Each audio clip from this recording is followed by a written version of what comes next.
Christophe, évidemment, l'œil de Poussin, comment ne pas décortiquer ce coup franc, magnifique coup franc de Valentin Esséric, en commençant peut-être par la faute qui a amené le coup franc. Oui, déjà on retrouve Valentin au milieu de terrain. C'est vrai que de le retrouver dans cette position, c'est toujours intéressant, parce qu'on sait très bien qu'il a une bonne technique, qui fait son travail de percussion. Donc là, il obtient un coup franc très intéressant. Et c'est vrai que chaque semaine, on le dit dans les commentaires, les coups de pied arrêtés, c'est primordial. Ça peut se décanter sur ce genre d'action. Donc c'est vrai que c'est pas un geste technique évident à faire, d'enrouler ce ballon au-dessus du mur. Là, on voit Steve Mandanda qui est très loin. On voit l'espace qu'il y a. Donc je peux vous dire que quand on voit l'espace, on se dit que c'est facile de la mettre là, mais c'est jamais évident. Et là, on voit aussi le travail de Mathieu Bonnemer dans le mur, qui gêne un petit peu le Mandanda au moment de frapper le ballon. Et en fait, Esséric met le ballon quand Mathieu Bonnemer s'en va, en fait. Il lui laisse un petit peu l'espace et il aime à ce moment-là. Là, on voit, ils sont trois.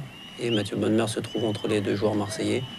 Et il la glisse à cet endroit-là, et c'est ce qui trompe Steve Mandanda. Alors, on voit bien sur cette image, il baisse la tête, et juste à l'endroit où il baisse la tête, le ballon passait de la haute technicité, ça, ce coup franc de Valentin.